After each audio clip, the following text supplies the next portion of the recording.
എന്റെ പ്രിയപ്പെട്ട ഉപ്പമാരേ, ആരാണൊരു യഥാർത്ഥ സത്യവിശ്വാസി എന്നറിയുമോ? ഞാൻ പറയുകയല്ല, അല്ല പറയുകയാണ്. ഈമാനുള്ള ഒരു മുഅ്മിനായ മനുഷ്യൻ ആരെന്നറിയുമോ? തഴമ്പ് മാത്രമുള്ളവനല്ല, തൊപ്പി ധരിച്ചവനല്ല, താടി വളർത്തിയവനല്ല, ജുബ്ബയിട്ടവനല്ല, പള്ളിയിലെ ഇമാമ് മാത്രമല്ല. ആരാണ് യഥാർത്ഥ സത്യവിശ്വാസി എന്നറിയുമോ? ആ സത്യവിശ്വാസിയുടെ അടയാളം അല്ലാഹു പറഞ്ഞു തരികയാണ്. ഇന്നമൽ മുഅ്മിനൂനല്ലദീന ഇദാ ദുകിറല്ലാഹ്, അല്ലാഹു പറയുകയാണ്, ഇന്നമൽ മുഅ്മിനൂനല്ലദീന ഇദാ ദുകിറല്ലാഹു വജിലതു ഖുലൂബുഹും വഇദാ തുലിയത് അലൈഹിം ആയാതുഹു സാദതുഹും ഈമാനാ വഅലാ റബ്ബിഹിം യതവക്കലൂൻ.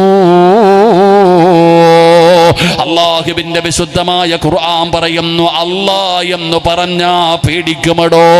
ഒരു സത്യവിശ്വാസിയായ മനുഷ്യന്റെ മുമ്പിൽ അല്ലാഹ് എന്ന് പറഞ്ഞാൽ, അല്ലാഹ് എന്ന് പറഞ്ഞാൽ അവന്റെ ഹൃദയങ്ങൾ കിടുകിടാ വിറയ്ക്കുകയാണ്, അവന്റെ ഹൃദയങ്ങൾ കിടുങ്ങുകയാണ്, അവന്റെ കൈകാലുകൾ വിറയ്ക്കുകയാണ്. അവന്റെ ജീവിതത്തിൽ ചെയ്തു പോയ അപരാധങ്ങളെ കുടിച്ചു മുറിച്ച് മുഴുവനും അവന് ഓർമ്മ വരികയാണ്. അവന് പടച്ച റബ്ബിന്റെ ദർബാറിലേക്ക് തന്റെ ഇരുകരങ്ങൾ ഉയർത്തിയിട്ട് അവന് പൊട്ടിക്കരഞ്ഞുകൊണ്ട് പടച്ചവനോട് തൗബ ചെയ്ത് മടങ്ങുമെന്ന് ഖുർആൻ പറയുമ്പോ, എന്റെ പ്രിയപ്പെട്ടവരെ, നമുക്ക് അല്ലാഹുവിനെ കുറിച്ച് അറിയുന്നില്ല, പ്രായമുള്ളവർക്കും അറിയുന്നില്ല, കുട്ടികൾക്കും അറിയുന്നില്ല. പടച്ചവനെ കുറിച്ച് പഠിക്കാൻ നമ്മൾ തയ്യാറാകുന്നില്ല.